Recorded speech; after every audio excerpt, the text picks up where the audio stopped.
Hello everyone, welcome to my channel. उम्मीद करती हूँ आप सब अच्छे होंगे और अपना ख्याल रख रहे होंगे।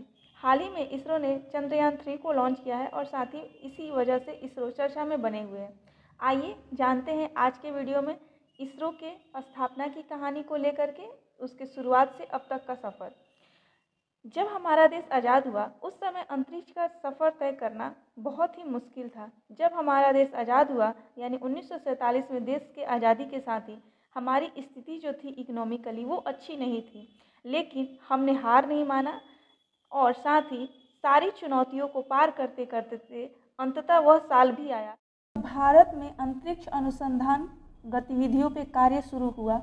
हालांकि उस समय अमेरिका और रूस में जो है सैटेलाइट्स का टेस्टिंग शुरू हो चुका था, यानी सैटेलाइट का परीक्षण शुरू किया जा चुका था। यह साल था 1962 का, जब भारत सरकार ने अंतरिक्ष अनुसंधान के लिए, स्पेस रिसर्च के लिए भारतीय राष्ट्रीय समिति इनकोस्पार का गठन किया। इसी के तहत अंतरिक्ष में जाने का पहला कदम भारत की तरफ से था। साल 1963 में केरल के त्रिवेंद्रपुरम से जो है पहला रॉकेट का जो है परीक्षण किया गया था। साथ ही रॉकेट के सारे इक्विपमेंट जो थे वो विदेशों से मंगाए गए थे। भारत में सिर्फ इसको प्रक्षेपित किया गया था इस धैर्य के साथ कि हम भी अंतरिक्ष में अपनी पहचान बना सकते हैं।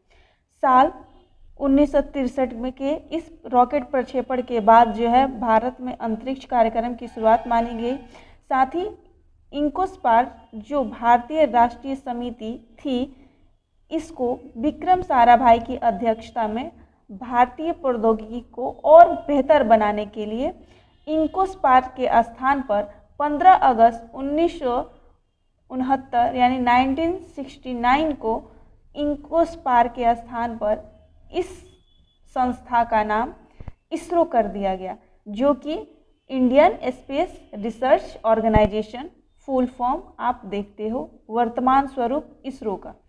इसी कड़ी में भारत सरकार ने जून 1972 में अंतरिक्ष आयोग का भी गठन किया और अंतरिक्ष विभाग की स्थापना करी। सितंबर 1972 में इसरो को अंतरिक्ष विभाग के अंतर्गत कर दिया गया। साथ ही इसरो ने अपना पहला सैटेलाइट बनाने पे काम शुरू किया, जो कि 19 अप्रैल 1975 को जा कर के पूरी तरीके से सक्सेस रहा इसरो अपने काम में। और हमारा सैटेलाइट आर्यभट्ट, जिसका नाम रखा गया, वो पूरी तरीके से बन के तैयार हुआ, जो कि बनने में उसे लगभग 3 साल लगे थे और 3 करोड़ के आसपास खर्च हुआ जिस पे, और उसको लॉन्चिंग करने के लिए हमारे पास लॉन्चिंग व्हीकल नहीं था। इसलिए भारत ने अपना पहला उपग्रह, जिसका नामकरण आर्यभट्ट रखा गया था हमारे खगोल शास्त्री के नाम पे, इस आर्यभट्ट सैटेलाइट को रूस के प्रक्षेपण यान से सफलतापूर्वक प्रक्षेपित कराया और अंतरिक्ष की दुनिया में अपना नाम दर्ज कराया। तो हमारा पहला सैटेलाइट आर्यभट्ट बना, और जिसका सफलतापूर्वक परीक्षण हमने भले ही रूस से कराया हो। इसके साथ ही इसरो और भी आगे बढ़ता चला गया और इसरो ने कभी भी अपनी असफलताओं को अपने आप पे हावी नहीं होने दिया। साल 1980 के टाइम में, 18 जुलाई 1980 के टाइम में अपना पहला लॉन्चिंग व्हीकल इसरो के द्वारा बनाया गया, जिसका नाम SLV-3 रखा गया। इस SLV का सफल परीक्षण करके भारत उन देशों में शामिल हो गया जो अब खुद का उपग्रह खुद ही प्रक्षेपित कर सकता था, यानी कि अब उसे दूसरे देशों पर निर्भर नहीं होना पड़ेगा। तो SLV-3 के सफलता के साथ ही भारत अब खुद का अपना सैटेलाइट लॉन्च कर सकता था। इसी के साथ रोहिणी उपग्रह RS-1 जो है पहला बना उपग्रह जिसे भारत ने खुद प्रक्षेपित किया। 1983 का टाइम आया जब इनसेट बी को प्रक्षेपित किया गया इसरो के द्वारा, जो कि भारत के दूरसंचार, दूर प्रसारण और मौसम का पूर्वानुमान करने में पूरी तरीके से क्रांति ला दिया। इस सैटेलाइट के लॉन्चिंग के साथ ही 1994 में ध्रुवीय उपग्रह प्रक्षेपण यान PSLV के सफल परीक्षण से स्वदेशी प्रक्षेपण यान की क्षमता में और भी ज़्यादा वृद्धि हुई। इसके जरिए अब तक लगभग 50 से भी अधिक सैटेलाइट्स को हमने प्रक्षेपित कर दिया है, यानी कि PSLV हमारा वह रॉकेट है जिसके जरिए हमने 50 से भी अधिक सैटेलाइटों को अंतरिक्ष में सफलतापूर्वक स्थापित करने में सफल रहे हैं। बात करते हैं इसरो का बहुत ही सक्सेसफुल मिशन चंद्रयान फर्स्ट की, जो कि साल 2008 में 22 अक्टूबर को जो है लॉन्च किया गया था, जो कि चंद्रमा की कक्ष में सतह पे 14 नवंबर 2008 को पहुंचा था, जिसके साथ ही चांद पर तिरंगा लहराने वाला भारत चौथा देश बन गया था। यानी चांद की धरती पे उतरने वाला चौथा देश, और साथ ही भारत पहला देश भी बना जिसने चांद की धरती पे पानी की खोज करी। क्योंकि भारत से पहले अमेरिका, रशिया और चाइना ने चांद की सतह पे तो अपना कदम सफलतापूर्वक स्थापित किया था, परंतु उन्होंने पानी की खोज की पुष्टि बिल्कुल भी नहीं करी थी। तो इस तरीके से भारत चांद पर पहुंचने वाला चौथा देश और साथ ही पानी की पुष्टि करने वाला पहला देश बना।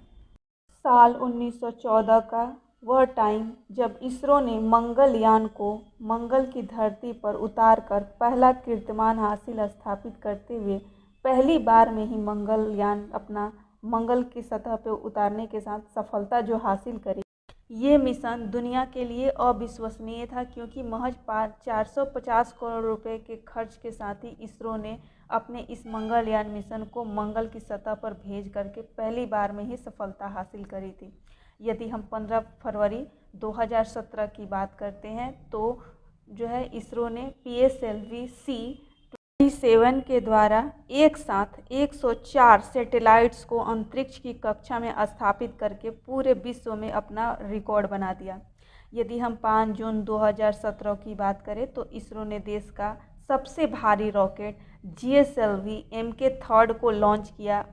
यह अपने साथ 3136 kg का उपग्रह GSAT-19 को लेकर के गया था। इससे पहले हमें दूसरे देशों पे अपने भारी सैटेलाइट्सों को लॉन्च करने के लिए निर्भर रहना पड़ता था। बात करते हैं 11 अप्रैल 2018 की, जब इसरो ने जो है नेविगेशन उपग्रह IRNSS को लॉन्च किया। यह एक स्वदेशी तकनीक से निर्मित था। इसके साथ ही भारत के पास अब अमेरिका के GPS सिस्टम की तरह अपना खुद का नेविगेशन सिस्टम विकसित हो गया।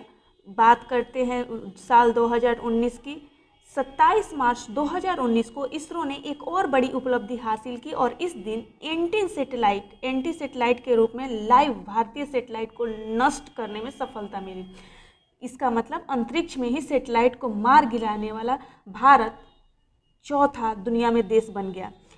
इतना ही नहीं, 1 अप्रैल 2019 को इसरो ने इलेक्ट्रॉनिक इंटेलिजेंस उपग्रह समेत 19 उपग्रहों को एक साथ प्रक्षेपित किया। साथ ही इनमें 28 विदेशी उपग्रह भी शामिल थे। पहली बार इसरो ने एक ही मिशन में 3 अलग अलग कक्षाओं में उपग्रहों को सफलतापूर्वक स्थापित करने में सफलता भी पाई। यह सिलसिला रुका नहीं और 2019 में जो है भारत ने अपना चंद्रयान मिशन 2 को लॉन्च किया, जो कि सक्सेसफुल रहा और आंशिक रूप से उसका एट लास्ट में जो लैंडर था वो क्रैश हो गया। चंद्रयान 3 को जो है चंद्रयान 2 के असफलता के बाद फॉलो ऑन मिशन के तौर पर रखा गया है। चंद्रयान 2 के जो भी अधूरे काम हैं वो अब चंद्रयान 3 जो है पूरा करेगा। तो इससे साबित होता है कि हमारा इसरो कभी हारा नहीं है और कभी निराश नहीं हुआ।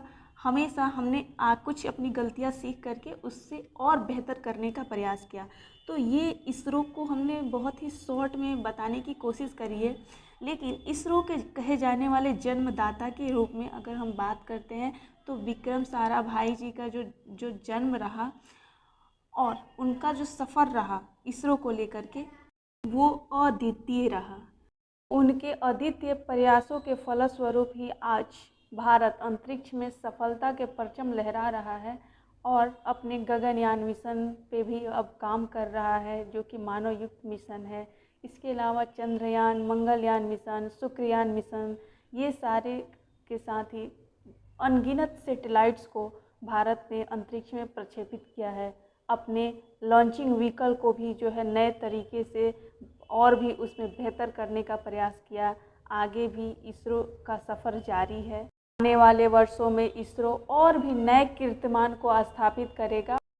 इसी के साथ उम्मीद करते हैं आपको ये वीडियो पसंद आएगा और आपको अपने अंतरिक्ष एजेंसी इसरो के बारे में जान करके बहुत ही गर्वान्वित महसूस हो रहा होगा।